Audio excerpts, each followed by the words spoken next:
Este es un hecho que mantiene a los detectives inexorablemente en la pista de casos aún no resueltos u olvidados. Por medio de alta tecnología, los expertos forenses pueden volver atrás en el tiempo, meses, años o milenios, para extraer los misterios fuera de la tumba.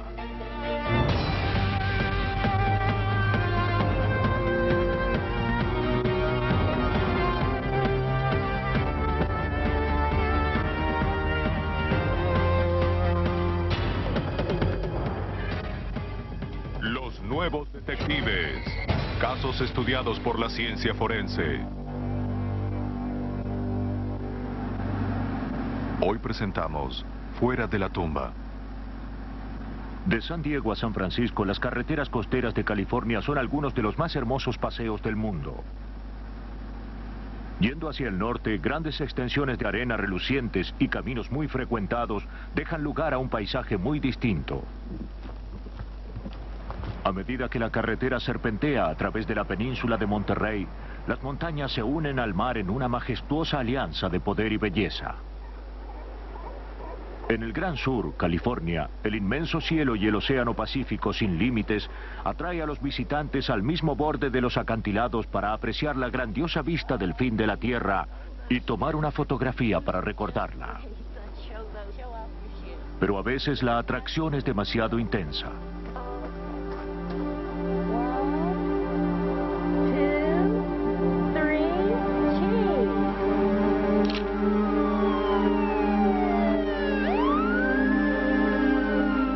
De abril de 1987, el departamento del sheriff de Monterrey recibió una llamada telefónica diciendo que algo horrible había ocurrido en el mirador de Seal Beach. El cuerpo de una mujer de 20 años llamada Diana Hubbard-Will yacía cerca de la base de un precipicio de 180 metros. No era la primera vez que la cuadrilla de búsqueda y rescate había acudido a recoger los restos de una víctima atraída peligrosamente al borde.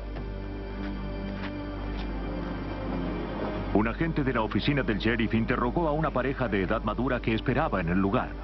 Eran Virginia y B.J. McGuinness, turistas de San Diego. Le dijeron al oficial que su joven acompañante había caído sin hacer ruido en un momento en que ellos no estaban mirando allí. La cuadrilla de rescate recuperó el cuerpo sin vida desde el fondo del acantilado.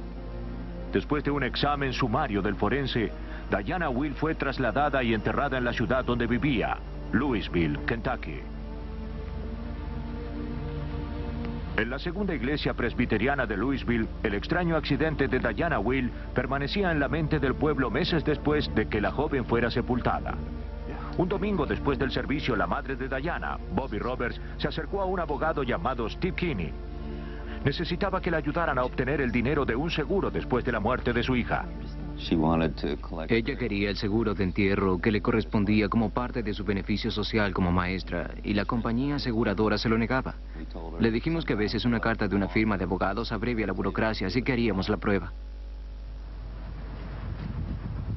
Kinney sabía que Bobby realmente necesitaba los $3,500. Acordó hacer unos llamados telefónicos en cuanto pudiera. Kinney llamó a la compañía aseguradora de Bobby y descubrió la causa de la demora. Ellos no habían recibido el certificado de defunción de Diana. Entonces Kinney llamó a la oficina del forense solicitándole el certificado. Pero cuando recibió el documento encontró que la causa de su muerte estaba en suspenso.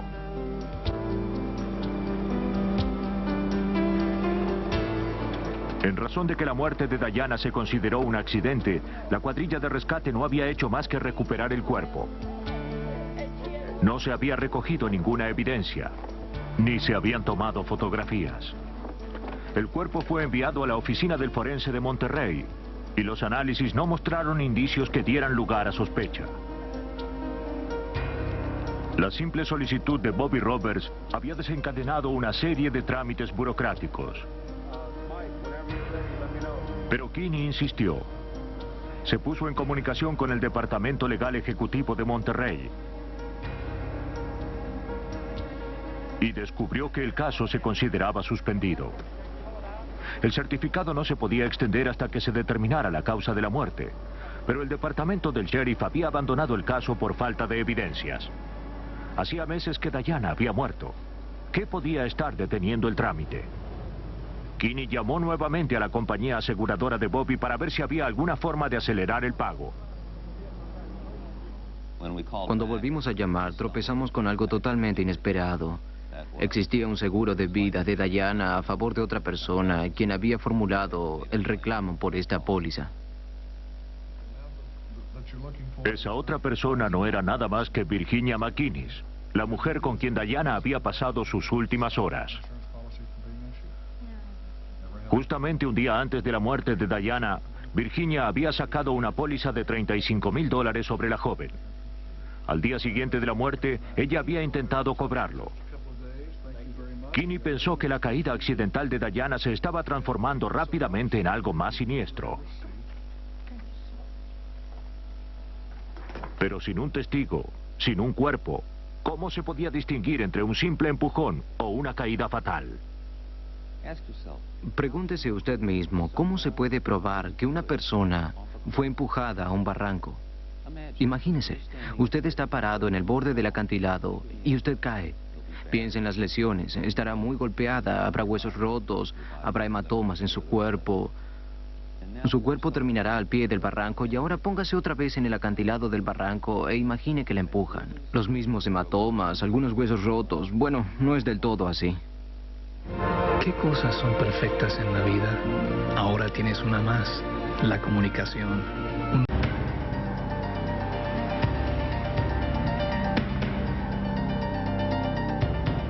La sospecha de que Diana hubiera sido empujada era una hipótesis escalofriante, pero aún así era solo especulación. Para probar un delito, Kinney necesitaba pruebas. Volvió al principio tratando de conocer la relación de Diana con la pareja mayor.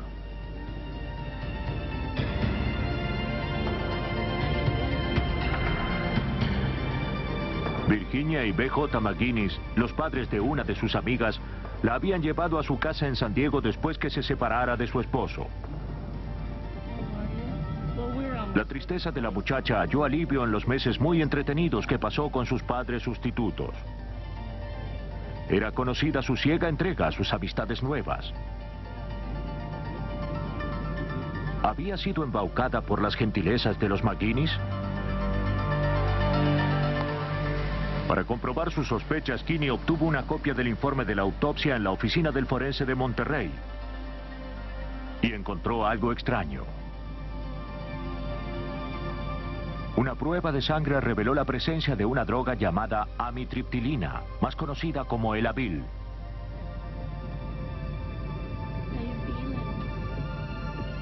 Ese antidepresivo nunca le había sido prescripto a la joven, pero sí al marido de Virginia, B.J. McInnes.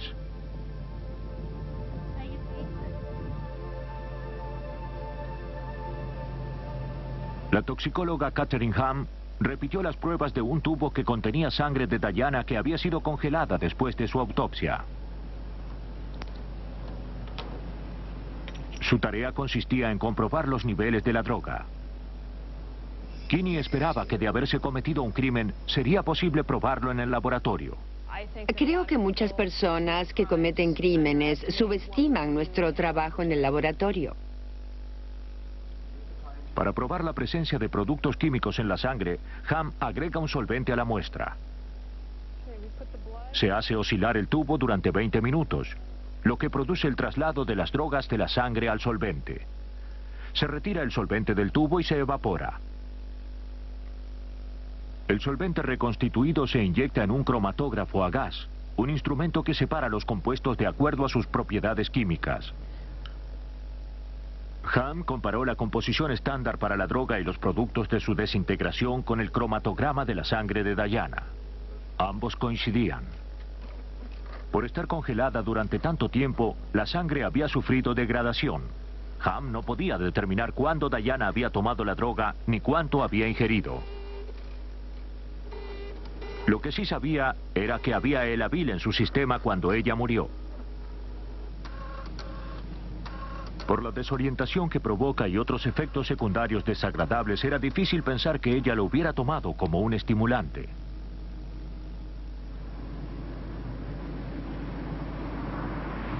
Las personas que ingieren esta droga sufren debilidad, náuseas y mareos. Estos síntomas se acentúan en personas que, como Diana, no toman la medicación regularmente. Al informarse de los efectos del Elavil, Kinney se dio cuenta que necesitaba revisar la opinión que se había formado de los últimos momentos de Diana. Si, como Ham sugirió, debió sentir náuseas e inestabilidad, es probable que se hubiera resbalado y caído, no arrojado al vacío. Aunque no se habían tomado fotografías de la escena del crimen, el periodo de tiempo antes de la caída estaba bien documentado. Virginia había enviado a la madre de Diana el rollo de fotografías tomadas el día del accidente como señal de condolencia. ¿Podría ser que estas tomas le revelaran a Kinney la causa de la muerte? A primera vista, las 15 fotografías cronológicas mostraban un típico paseo de turistas. Diana parecía cómoda y contenta al posar para la cámara. Pero a medida que Kinney observaba más atentamente las imágenes, sospechó que estaba presenciando una trama asesina.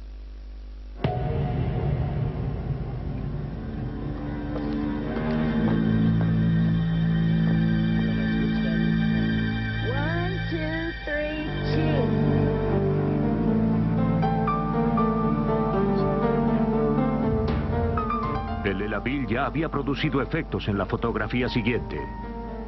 Los ojos brillantes de la joven se habían vuelto opacos. Sus facciones se aflojaron y ella misma parecía no poder sostenerse.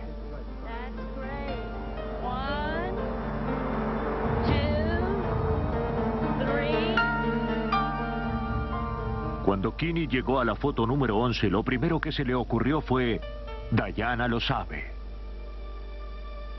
Lo que en un comienzo parecía un inofensivo paseo junto al mar, reveló ante un examen más minucioso el terrible momento previo a la muerte de Diana. En ese borde se pueden ver los zapatos apuntando hacia las piedras del camino, pero se alcanza a ver borrosamente la cabeza que se da vuelta al darse cuenta que la están empujando. Y cuando ella gira la cabeza, del modo que cualquiera miraría al sentir que lo empujan, la foto resulta borrosa. No se distinguen los rasgos de su rostro.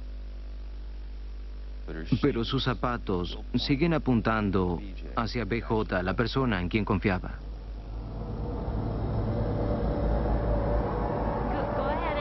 Unos momentos más tarde estaría muerta.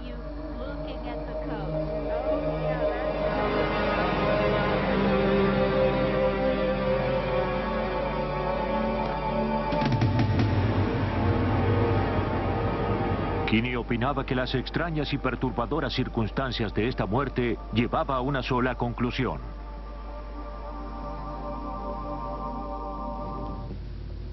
Con solo unas cuantas fotografías y un presentimiento, Kinney estaba lejos de poder probar un asesinato.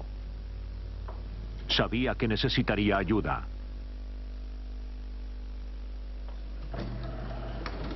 En Louisville, Kentucky, Steve Kinney volvió a consultar el informe de la autopsia de Diana, buscando un hilo de evidencia que apoyara la hipótesis del crimen. El forense de Monterrey había determinado la fractura del cráneo como causa de la muerte. Deducía que había perdido pie ya que sus zapatos eran de tacos muy altos. En su opinión, no había nada sospechoso. Sobre las circunstancias del así llamado accidente, Kinney no estaba tan seguro. Se preguntaba si entre los escasos hallazgos del forense no habría nada que sugiriera lo contrario. Kinney llevó las fotografías de la autopsia a la patóloga forense Barbara Weekly Jones.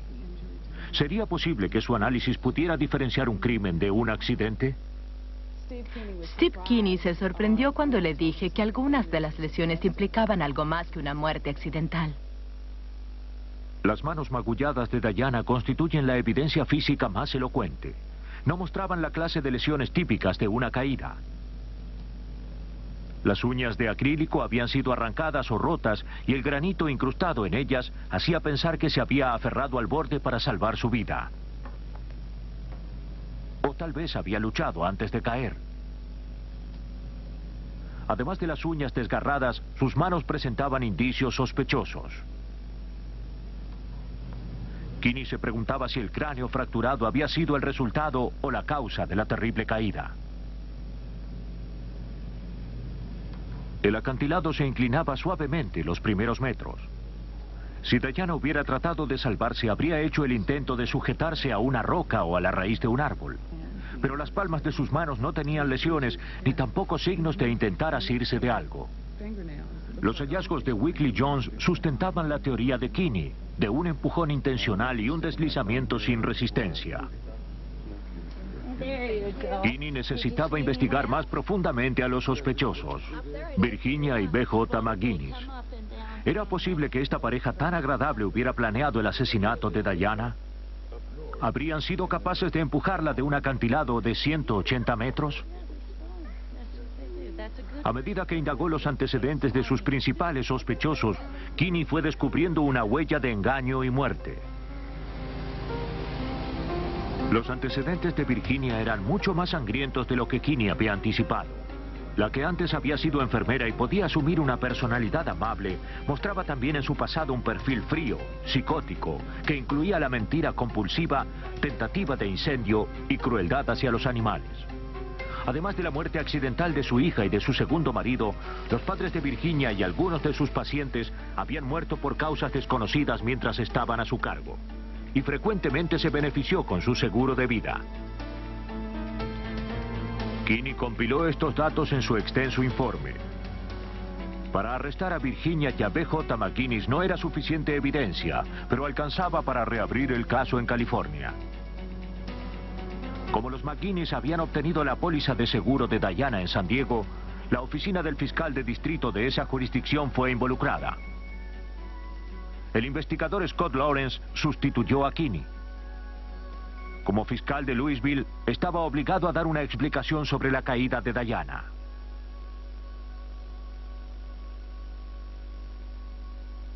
Pero el caso de Diana no tenía el beneficio de muchas evidencias físicas. Lawrence intentó desbaratar la teoría de la caída accidental recomponiendo la trayectoria de Diana.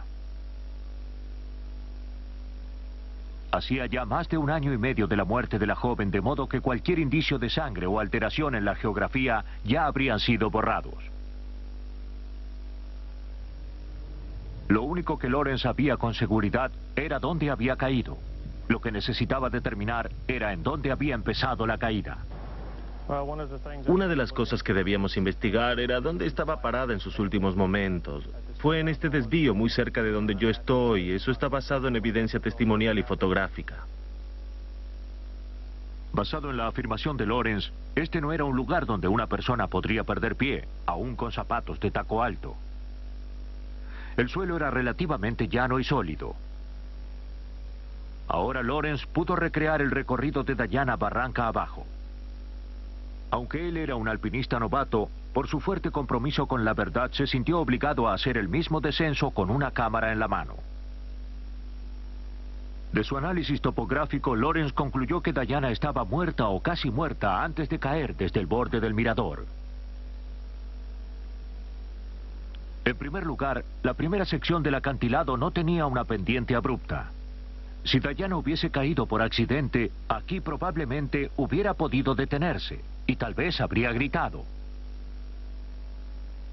Después de la primera inclinación, el acantilado cae abruptamente. Lawrence hizo la experiencia de ver con cuánta velocidad cayó y cuál fue el trazo del descenso de Diana. Si tomamos piedras y las lanzamos hacia abajo, uno tiene una idea bastante clara de cuánto se acelera la caída después de pasar la primera cuesta y después de pasar el primer precipicio de 12 metros a mi derecha. Si Diana hubiera sufrido una caída libre desde el precipicio, habría dado en la base a una velocidad de casi 200 kilómetros por hora. Sin embargo, su cuerpo estaba entero, sin marcas de haber dado tumbos y con relativamente pocas fracturas. La investigación de Lawrence corroboró el análisis que Weekly Jones había hecho del cuerpo. La caída de Diana fue un desplazamiento lento y laxo, y no una caída acelerada, dándose golpes a alta velocidad. La cuidadosa reconstrucción de la caída que realizó Lawrence no concordaba con el relato de los McGuinness. En septiembre de 1989, la policía había recogido suficiente evidencia incriminatoria para arrestar a los McGuinness. Durante el juicio, el mirador del acantilado se transformó en una sala de tribunal. La minuciosa reconstrucción de Lawrence tuvo un profundo impacto en el jurado. La odisea que empezó en la oficina de Steve Kinney terminó cuando el jurado declaró a Virginia McGuinness culpable de conspiración, homicidio en primer grado, falsificación y homicidio para obtener ganancia económica. Fue condenada a cadena perpetua sin posibilidad de libertad condicional. B.J. McGuinness había muerto de neumonía antes del juicio. Epson, las impresoras que te dan calidad. Durante 7 años, Susan Davis soportó un matrimonio desgraciado con un activo agente de seguros llamado Ralph. Siempre pensaba en abandonarlo, pero nunca se alejaba mucho de su hogar en Missouri, Columbia. Entonces, una noche de junio de 1985, después de un largo día de trabajo como secretaria, subió a su Ford Escort y partió para no ser vista nunca más. Cuando al día siguiente faltó a su trabajo y además no contestó las llamadas telefónicas, su madre llamó a la policía. Oficiales del departamento de policía de Boone interrogaron a sus parientes y registraron la casa de los Davis, pero no encontraron nada que indicara que Susan había sido secuestrada. Algunas personas creían que la partida de Susan era su forma de romper con una vida que se le había hecho penosa y complicada. En el momento de su desaparición, Susan había hecho algunos cambios importantes. Se había separado de Ralph y había enviado a sus 2 hijos, Robbie y Angela, a vivir con sus padres en Iowa. Quizás estaba empezando una nueva vida en alguna otra parte del país. El capitán Larry McGray condujo la investigación.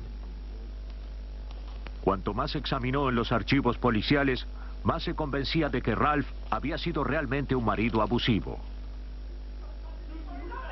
Durante su matrimonio, Susan había vivido a merced de la crueldad de su marido. Una noche en 1985, unos pocos meses antes de su desaparición, había llegado al límite de sus fuerzas. Temiendo por su vida y por la seguridad de sus hijos, juntó coraje y llamó a la policía. Ralph fue arrestado. Investigamos un caso en el que Ralph la había golpeado. Hubo fotografías y una decisión a favor de la mujer. Le dijeron a Ralph: no puedes volver a tu casa. No te acerques a Susan y los niños. Unos pocos días en la cárcel no consiguieron calmar a Ralph. Estaba furioso en el momento que fue liberado bajo fianza. Luego Susan desapareció. Las violentas relaciones de Ralph apoyaban la teoría de que Susan había desaparecido sin dejar rastros, buscando seguridad, pero para McRae las piezas todavía no encajaban. ¿Por qué esta madre cariñosa no se había comunicado con sus hijos? ¿Por qué no había hablado con su madre para decirle que estaba bien? McRae sospechaba que lo que tenía delante era algo más ominoso que una mujer en busca de una vida más feliz. McRae creía que Ralph Davis no estaba diciendo toda la verdad. Pero sin ninguna evidencia, la policía no tenía ningún curso de acción. No había un cuerpo, no había indicios. Hasta el automóvil de Susan había desaparecido. La única opción que tenía McRae era seguir buscando y esperar que un día apareciera una pista. No se imaginaba que la espera se iba a extender tanto.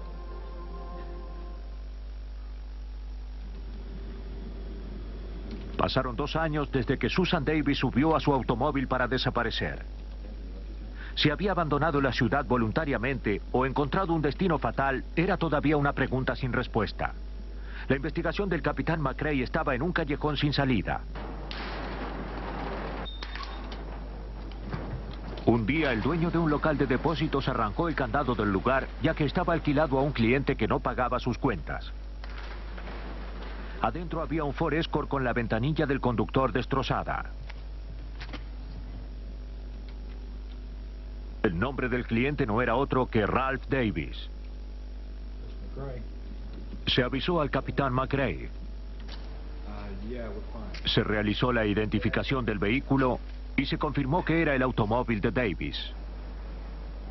McRae se asomó al interior y lo que vio fue terrible. Cuando nos aproximamos al automóvil y miramos dentro, no tuvimos dudas de que alguien había muerto dentro del vehículo. Sangre y restos de tejido salpicados sobre el tablero, los asientos y los parasoles. Fragmentos de vidrio junto con cápsulas de balas en el piso. Dos delicados refrescantes de ambiente ponían una nota de ironía siniestra en la escena. Después de 2 años de inacción forzosa, McRae se preparaba para enfrentar a su principal sospechoso, Ralph Davis. Davis presentó una versión que trataba de aclarar el caso del automóvil. Dijo que antes de abandonar la ciudad, Susan había ido a verlo, que tenía un arma, que él la dominó. La sacó de un tirón del automóvil y él se sentó al volante. Mientras él partía, Susan rompió la ventanilla con un brazo ensangrentando el vidrio. Esta poco creíble declaración no explicaba la existencia de trozos de tejido humano dentro del vehículo. Davis fue arrestado. La experiencia le decía a McRae que había detenido a un asesino brutal, pero probarlo a la corte era muy difícil, especialmente cuando la escena del crimen ya tenía 2 años. Para tener éxito, la investigación forense debía hacerse por 2 vías de acceso. Primero, el equipo de McRae tendría que establecer que un homicidio había sido cometido dentro del automóvil, y en segundo lugar, había que identificar a la víctima. McRae creía estar junto a los restos de Susan Davis, pero estaba lejos de probarlo. De acuerdo al patrón de sangre encontrada, la reconstrucción preliminar de la escena del crimen determinó que la víctima había sido asesinada dentro del vehículo.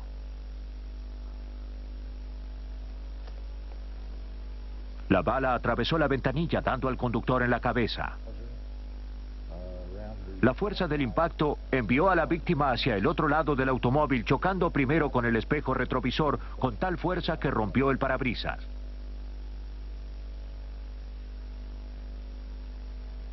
Por la cantidad de sangre y tejido cerebral que se encontró, el examinador médico determinó que alguien había muerto allí. El automóvil fue remolcado hasta un lugar privado de depósito donde el equipo de McRae trataría de encontrar sentido a tanta confusión.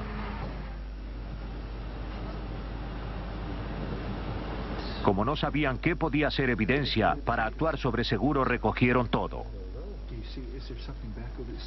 Con herramientas especializadas, equipos y frascos recolectores, los investigadores empezaron a desarmar el automóvil pieza por pieza, catalogando minuciosamente cada fragmento de hueso, tejido y cada mancha de sangre.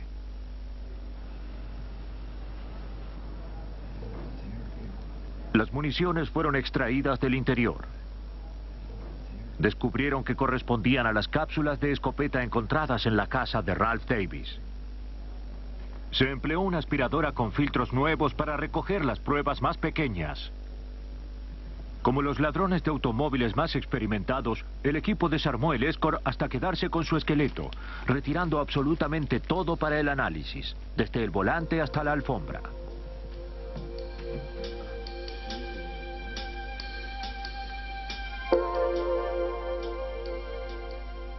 En el laboratorio del Departamento de Identificación de Esqueletos Humanos de la Universidad de Missouri, pequeños trozos de restos, algunos de metal, otros de vidrio, otros no identificados, fueron enviados en una caja de cerillos al antropólogo Sam Stapp.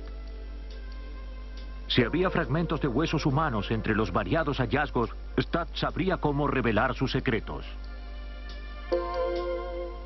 Seguramente mi trabajo como antropólogo en este caso fue importante porque como antropólogos somos frecuentemente llamados para analizar muestras óseas. Somos probablemente los que más contacto tenemos con trozos y fragmentos de hueso, ya sean fósiles de 2 millones de años o pertenezcan a un cementerio moderno. 33 fragmentos, ninguno más largo de 5 o 6 milímetros, fueron separados en pequeñas cápsulas plásticas. Como los hallazgos eran tan pequeños, era prácticamente imposible definir a simple vista si eran óseos. Para esto, Stapp debía examinar las muestras en el microscopio. Pero antes había que prepararlas. Para hacer diapositivas, se fija cada fragmento en una sustancia plástica. A medida que se extrae el aire de la cámara al vacío, el plástico impregna la muestra y luego se endurece. Entonces se hacen cortes de la muestra tan delgados como el celofán.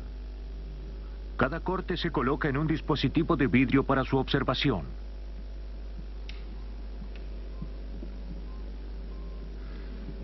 El examen microscópico de las secciones reveló a Stad que se trataba de hueso humano.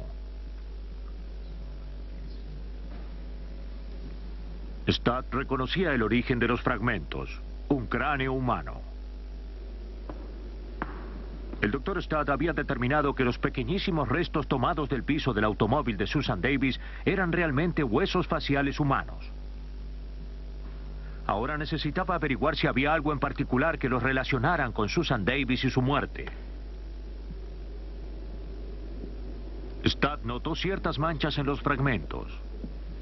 Los envió al Departamento de Geología de la Universidad de Missouri, donde un microscopio electrónico registró huellas de plomo incrustadas en el hueso.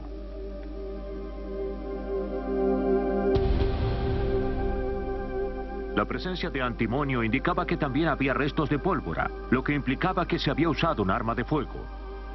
El examen minucioso de estos hallazgos estaba convirtiendo los detalles borrosos en un vívido cuadro de asesinato. Pero ¿cómo se podría vincular esto con Susan Davis? Stad advirtió un rasgo curioso. Además de las manchas de plomo, había otra leve decoloración en el hueso. De acuerdo a la experiencia, esta indicaba que la víctima había estado tomando tetraciclina. El doctor Stad calculó que había recibido la droga al menos durante 3 meses antes de su muerte. Stad había demostrado que los restos en el automóvil eran del rostro de una persona que estaba recibiendo tetraciclina. Pero McGray necesitaba una prueba irrefutable de que esta era Susan Davis. Sin ella, Ralph Davis quedaría en libertad. Faltaba establecer de quién era el cuerpo. Todos pensábamos que era Susan, pero eso no es una prueba para la justicia. En el estado de Missouri, ningún asesino había sido condenado sin que hubiese un cuerpo, de modo que McGray tenía un doble compromiso. Antes de probar que Ralph Davis era un criminal, tendría que probar que Susan Davis era la víctima. Los toques finales de la investigación serían trazados con sangre.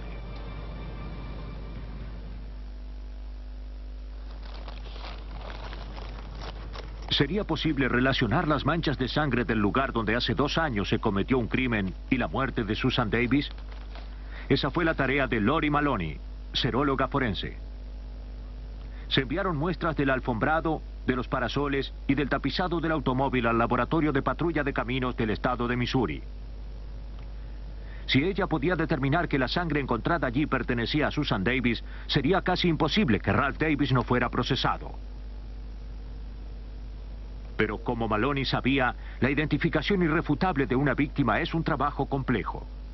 Necesitaba hacer una serie de pruebas para establecer la pertenencia de la sangre. Sobre todo, hacía falta mucha precisión para verificar y controlar nuevamente los resultados.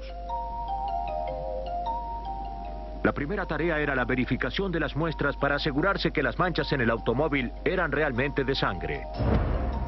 En el procedimiento, la muestra se torna verde cuando hay sangre.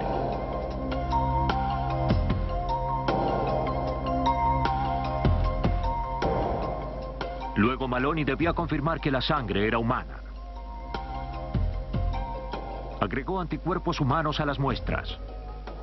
Cuando la sangre humana y el anticuerpo humano entran en contacto, reaccionan formando una fina línea blanca.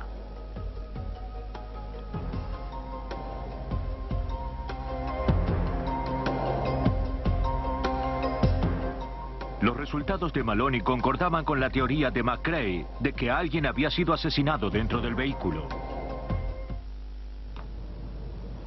Pero ¿cómo podía probar que los restos eran de Susan Davis? No tenía muestras de su sangre o tejido para compararlos.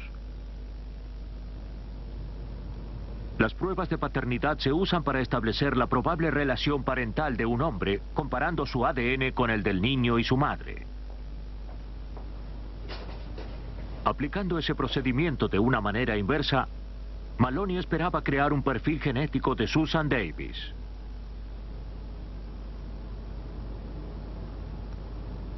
Todo niño recibe la mitad de su ADN de su madre y la mitad de su padre. Sustrayendo las franjas de ADN que el padre y el niño tienen en común, queda un código que representa la firma genética de la madre. Las franjas que quedan pueden ser utilizadas para compararlas con las de la escena del crimen. Y si estas coincidieran, podrían ser de la madre. Con este procedimiento, el patrón de ADN de Ralph Davis fue sustraído del de sus hijos. Las franjas resultantes construían una imitación muy precisa de la impresión dactilar genética de Susan Davis. Este patrón se correspondía con las muestras encontradas en la alfombra del Ford Escort. Susan Davis había sido asesinada en su automóvil. La huella digital de una mujer desaparecida años atrás regresaba para resolver el crimen. Gracias al sagaz análisis forense y a una rigurosa reconstrucción de la horrible escena, la fiscalía convenció al jurado de que Ralph Davis había asesinado a su mujer en su automóvil.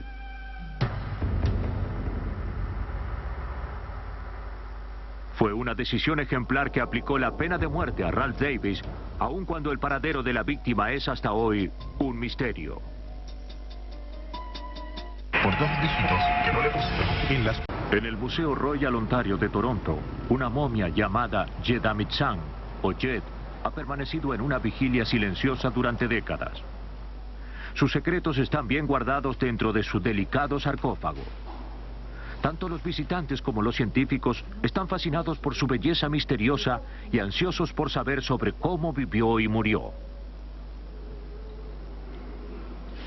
Por los elaborados dibujos de la envoltura de lino y cola en la que la momia está contenida, tenemos noticias de algunos detalles de su vida. Alrededor de 3000 años atrás, Jed, una joven música del templo de Amon-Ra, disfrutó una vida próspera en la orilla este del Nilo.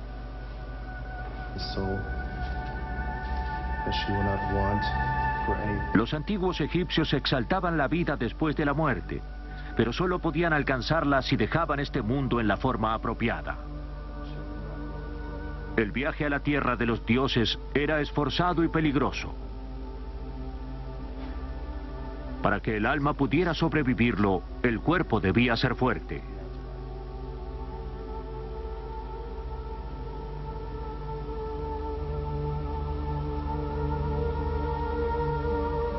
La momificación era la respuesta, una unión de la ciencia y la religión. Este proceso seguía un estricto y detallado procedimiento de aproximadamente 10 semanas. Después de la muerte, el cuerpo era higienizado y ungido. Se hacía una sola abertura en el abdomen, se extraían los órganos y se conservaban en tinajas. Sobre el cuerpo se esparcía natrón, un polvo secante hecho de sal y arena. Al calor de la tierra egipcia, el cuerpo estaría disecado completamente en 40 días. Se friccionaba la piel con aceites y resinas para mantenerla elástica. Se rellenaban las cavidades con tejido de lino para mantener los contornos naturales. El cuerpo se adornaba con maquillaje y joyas funerarias. Luego empezaba la ardua tarea de su envoltura. Con el fin de saber más acerca de los antiguos, muchos investigadores, como el pediatra Peter Lewin, se han visto obligados a ir desprendiendo las misteriosas envolturas. Lewin creció en Egipto y las momias lo fascinaron siempre. Hoy, además de su trabajo en el Hospital de Niños de Toronto, es un importante investigador de la paleopatología. La paleopatología es en realidad el estudio de las enfermedades del hombre de la antigüedad. Y eso puede hacerse examinando los cuerpos mismos. Y también con el uso de la más reciente tecnología de rayos X. ¿Cómo es posible que el Dr. Lewin investigara la vida de esta momia y la causa de su muerte sin profanar la santidad de la misma? La tecnología de rayos X conocida como tomografía axial computada fue la respuesta al dilema del Dr. Lewin. La máquina produce imágenes que son cortes transversales del cuerpo sin tocarlo.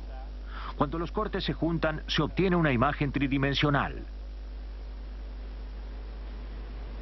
Como el paciente ya estaba muerto, Holouka no tenía que preocuparse por niveles de radiación. Esta libertad le permitió tomar numerosas fotos con aumentos muy graduales. Exploró el cuerpo en cortes de 5 milímetros y empleó 3 milímetros para la cabeza y el cuello. Mayor aumento se usó para las orejas y los ojos. 300 imágenes de 2 dimensiones resultaron de 4 horas de exploración. Visiones fugaces de Jed aparecieron en estos rayos X, pero no fue hasta que se juntaron todas que la mujer volvería a la vida.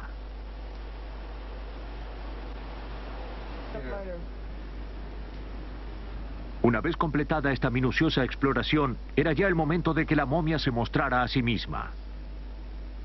Una computadora compiló las imágenes en versiones de 3 dimensiones, pero la calidad no era buena. En los pacientes vivos, el hueso es denso y se ve blanco. La grasa, el músculo y la piel son grises. El líquido es negro. En el cuerpo de Jed, los huesos habían perdido minerales y se habían ablandado, mientras el tejido blanco se había endurecido. En lugar de una imagen bien contrastada, Jed se mostraba solo en matices de gris. Este problema de bajo contraste significaba que Holouka tenía que obtener las imágenes laboriosamente corte por corte. Producir una imagen del cráneo en un paciente vivo llevaba 10 minutos. Para obtener la reconstrucción del cráneo de Jed se necesitaron 3 horas y cientos de horas para obtener el cuerpo entero. Ahora Holouka podía desprender electrónicamente las capas. Después de retirar la capa más externa de la envoltura, llegó al material de lino que envolvía la cabeza. Se vieron círculos grises sobre las cuencas de los ojos. Los egipcios insertaban placas detrás de los párpados para que las facciones no se hundieran. De acuerdo con el ritual, el cerebro de Jed había sido extraído y el cráneo rellenado con tejido de lino. Finalmente apareció la imagen de una mujer joven con pequeña contextura. De acuerdo con el patrón de fusión del hueso, se calculó su edad en 30 a 35 años. Y lo primero que pensé cuando vi su cráneo, después de muchas imágenes tridimensionales, es que debe haber sido una linda mujer. Tenía los pómulos altos y un mentón bien definido. Holouka había usado la técnica de tomografía computada para explorar la momia. Ahora Lewin quería saber qué le había provocado la muerte. ¿Sería posible determinar la causa después de 3000 años? Lewin examinó la imagen del cráneo en 3 dimensiones. Observó una forma negra extraña en la mandíbula izquierda. Se dio cuenta de que se trataba de un absceso enorme. Aunque difícil de creer, Jed había muerto por una enfermedad dental. Los antiguos egipcios eran proclives a enfermedades dentales por su tipo de alimentación y su afición a los dulces. En el caso de Jed, el esmalte exterior de 24 de sus 28 dientes se había gastado exponiendo la raíz y la pulpa. Las raíces expuestas son muy dolorosas. También se infectan fácilmente. En este caso la infección se expandió desde el canal de la raíz hasta el hueso, en el que provocó varios abscesos. Lewin supuso que tal vez el quiste de pus se abrió y la infección pasó al cuerpo y envenenó la sangre. La muerte debió sobrevenir después de una agonía dolorosa y prolongada. Probablemente ella tuvo una muerte muy penosa debido a la infección general originada en este absceso dental de su mandíbula izquierda superior. En vida, esta hermosa joven música de Tebas soportó terribles dolores. En la muerte, gracias a los trabajos pioneros del equipo del Dr. Lewin, alcanzó la dignidad de la vida trascendente que su cultura tanto veneraba. Con esta clase de imágenes hemos abierto un camino al uso de esta tecnología que no es destructiva y que nos proporciona extraordinaria información sobre las enfermedades del hombre antiguo.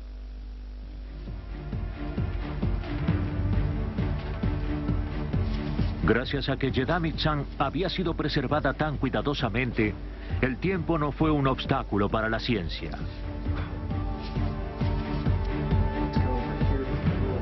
Los detectives que rescatan la verdad de un pasado oscuro luchan constantemente contra los estragos del tiempo.